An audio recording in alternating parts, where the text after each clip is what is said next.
Bien, je pense qu'on va pouvoir commencer.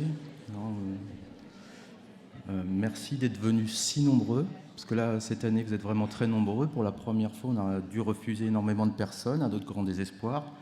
Donc là, on joue à guichet fermé aujourd'hui. L'année prochaine, je pense qu'on va peut-être viser le Pal Omnisport ou Stade de France, on ne sait pas trop encore, mais bon, on hésite un peu sur la taille encore. Mais bon, là, merci beaucoup en tout cas d'être là. On a essayé de vous faire un programme varié, hein, bon, avec bien sûr notre domaine de prédilection qui reste la substitution opiacée, mais on a balayé de manière assez large. Hein. On va traiter à la fois des addictions sexuelles, de la e-cigarette, du baclofène qui fait l'actualité en ce moment, et des salles de consommation. Voilà. Donc j'espère que cette journée va être enrichissante pour tous. Le comité du flyer, le comité de rédaction et les comités de lecture sont donc très heureux de vous accueillir. Le flyer, c'est pour ça, je le dis pour ceux qui ne connaissent pas. Hein. Le flyer, je pense qu'il y a une toute petite minorité qui ne connaît pas encore le flyer, donc je vais le présenter un petit peu. Je m'excuse pour ceux qui le connaissent bien, mais bon, je vais faire parler un peu, une présentation de notre revue.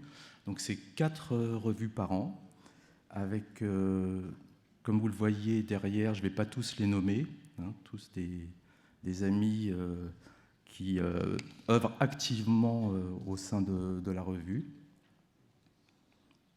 Le flyer, cette année, fête en fait ses 15 ans. Hein, c'est pas la raison pour laquelle on fait un colloque. Merci. Merci. On a commencé en 2000, en juin 2000, avec un petit groupe qui est toujours là aujourd'hui. Hein. Je pense à Stéphane Romidet, qui est là devant moi, Maroussia. Et j'ai vu Laurent Michel aussi dans la salle, donc qui faisait partie des pionniers de cette aventure. On a souhaité faire cette revue parce qu'il y avait un déficit assez important de communication sur les traitements de substitution et notamment la méthadone. Donc c'est la raison pour laquelle on a voulu le faire avec un ton, avec une libre parole. En fait, c'est notre marque de fabrique, c'est la libre parole. Chacun peut s'exprimer et dire ce qu'il a envie de dire à partir du moment où c'est pertinent, bien évidemment. Au cours du temps, on a élargi nos domaines. Hein, on s'est orienté aussi vers l'alcoolologie, tabacologie et d'autres domaines. Hein. On a essayé de traiter un peu plus large. On a vu l'arrivée des professeurs Olivier Cotensin, qui est là, Claude Lejeune, et plus récemment Laurent Carilla nous a rejoints. Donc vous voyez que le comité est assez large, pardon, et qu'on balaye de plus en plus large. On va traiter certainement dès demain, enfin demain, pas samedi, hein, mais dans les jours qui viennent, on va s'orienter aussi et prendre en compte ce qui concerne la douleur. C'est vrai qu'on observe de plus en plus que c'est un champ qui traverse à la fois les spécialistes de la douleur et des addictions. Ils ont souvent des patients en commun avec des prescriptions souvent identiques, des prescriptions croisées. Donc il nous semble important que l'on puisse traiter de cette part-là. Hein. On voit bien qu'il y a la question de la prise en charge de la douleur pour des patients dépendants et inversement de la dépendance aux antalgiques pour des personnes qui n'ont jamais eu de passé d'addiction. C'est un sujet qui nous questionne et qu'on va sûrement développer dans la revue. Voilà, donc je vous ai mis quelques articles qui ont été marquants et qui ont suscité beaucoup de commentaires de votre part. Bon, je vous laisse regarder, vous les avez certainement lus. Certains de ces articles, d'ailleurs, font l'objet de communication aujourd'hui à ce colloque. Voilà. Je vais parler un peu de nos autres modes de communication et de nos partenaires. Donc, grâce au réseau, à nos amis du réseau Ville-Hôpital Synergie, tous les numéros du flyer sont mis en ligne et disponibles au format PDF quelques jours avant la diffusion. Ils peuvent être bien sûr imprimés par qui le souhaite et diffusés vers qui le souhaite gratuitement et sans autorisation de notre part. Nos partenaires, hein, je vous les cite pas, enfin si, je vais en citer quelques-uns quand même, parce qu'il y a des partenaires historiques, notamment les laboratoires Bouchard-Raccordati. Dans les diapositives précédentes, je vous ai dit qu'on avait commencé à 1000 exemplaires, on en est aujourd'hui à 30 000, qui sont imprimés et quasiment tous envoyés. Et ça, grâce au soutien logistique des laboratoires Bouchard-Raccordati, qui nous soutiennent depuis le début, et que je tiens à remercier, en la personne d'Olivier Verstraat, qui est là au premier rang, et de son équipe, bien évidemment. Donc merci pour ce soutien conditionnel. Les autres partenaires nous ont soutenus ou nous soutiennent encore de diverses formes, que ce soit dans l'impression des fiches patients, mais je reviendrai dessus tout à l'heure, donc je ne développe pas trop. Voilà, voilà les fiches patients. Donc il y a 8 fiches patients qui ont déjà été élaborées par un groupe de travail qui a été constitué. D'autres sont à venir. Ces fiches sont disponibles au format PDF et téléchargeables.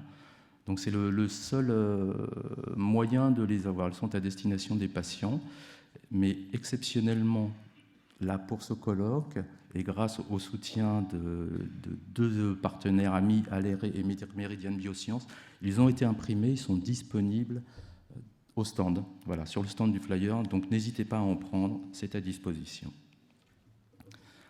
Autre moyen que l'on utilise, autre moyen moderne, là c'est YouTube, notre chaîne Le Flyer.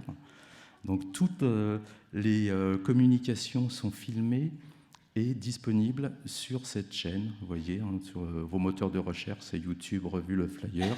Je vous ai mis le top 3 des vues, hein, des précédentes communications. Vous voyez qu'aujourd'hui, on en est à 10 000 vues. Mais je pense que vous les avez toutes déjà regardées. Donc je ne vais pas trop m'attarder parce que le temps court. Notre page Facebook, hein, qui relaie tous les jours des informations qui sont utiles à ceux qui travaillent au contact des usagers. Ça devient une véritable communauté. Et certaines publications de nos pages sont vues par à peu près 10 000 personnes en quelques jours.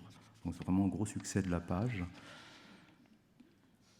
Et enfin, les éditos et les articles en avant-première. Donc ça, ils sont diffusés aux personnes qui ont souhaité être abonnées par email. Les éditos sont plutôt des billets d'humeur ou des informations non reprises dans les colonnes de notre revue. Et les articles paraissent quelques semaines après, de temps en temps, mais en général, les éditos ne sont pas publiés. Voilà, enfin, bon, j'ai essayé de compiler, de résumer un peu ce qui faisait la recette, le succès plutôt de notre revue. Hein, c'est aujourd'hui le plus fort tirage dans le domaine des addictions et de la réduction des risques. Hein, ça, je ne l'ai pas dit tout à l'heure, mais effectivement, tous les domaines que l'on balaye, c'est toujours dans une visée réduction des risques et des dommages, comme on dit maintenant. On a toujours travaillé dans ce sens-là, même avant qu'il y ait un consensus et que ce soit fédératif. En tout cas, voilà. Nous, on a toujours travaillé dans cette optique-là. Donc, plus fort tirage. Je pense que c'est la revue, sans aucune prétention, qui est la plus lue et par des professionnels de champs divers et variés, que ce soit à la fois des travailleurs sociaux, des médecins, des pharmaciens, dans les CARU, dans les XAPA, dans les services hospitaliers. Je crois, si je ne me trompe, sans vous me tromper, que c'est la revue la plus lue. Bon, son succès, qu'est-ce qui fait le succès? Parce que je considère que quand même il y a un petit succès du flyer. C'est avant tout une combinaison de compétences des membres des comités de rédaction et de lecture, mais aussi le fait que chaque membre du comité de rédaction est bénévole. Et ça, c'est important. Le bénévolat, la combinaison bénévolat et partenariat logistique avec nos amis et nos soutiens est important. C'est ce soutien justement et le travail bénévole qui nous permet de diffuser gratuitement la revue et d'organiser les colloques sans droit d'inscription. C'est grâce justement à ce soutien-là.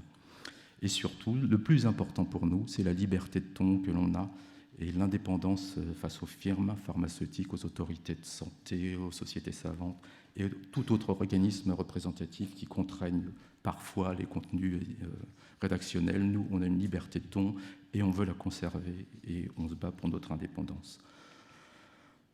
Voilà. Ben écoutez, maintenant on va passer vraiment dans le vif du sujet. Là, je vais essayer de pas trop parler parce que je pense qu'on a pris un petit peu de retard et le président de ce matin va me taper sur les doigts alors qu'il est garant du temps. Je vais commencer par ce qui n'est pas très sympa, mais qui est obligatoire, ce sont les liens d'intérêt. Donc, comme je l'ai dit, dans le cadre du colloque, je le fais pour tous les intervenants, comme ça, chacun n'aura pas à répéter, sinon ils ont l'obligation de le faire. Donc, je le fais pour tout le monde, et comme ça, ils seront tranquilles. Dans le cadre de ce colloque, les membres de la rédaction ne perçoivent ni rémunération ni défraiement. L'inscription est gratuite, le déjeuner est libre. Ça fait que vous non plus, vous n'avez pas de lien d'intérêt avec une firme qui aurait pris en charge les inscriptions ou le repas. Vous auriez été obligé de faire une déclaration. Donc là, ça vous évite de faire cette déclaration-là. Les liens d'intérêt concernant les intervenants. Donc les intervenants de ce colloque ainsi que les présidents de séance ne bénéficient d'aucune rémunération ni de prise en charge, à l'exception du professeur Philippe Jory, dont les honoraires pour la préparation de sa présentation et son intervention sont pris en charge par les laboratoires Etipharm.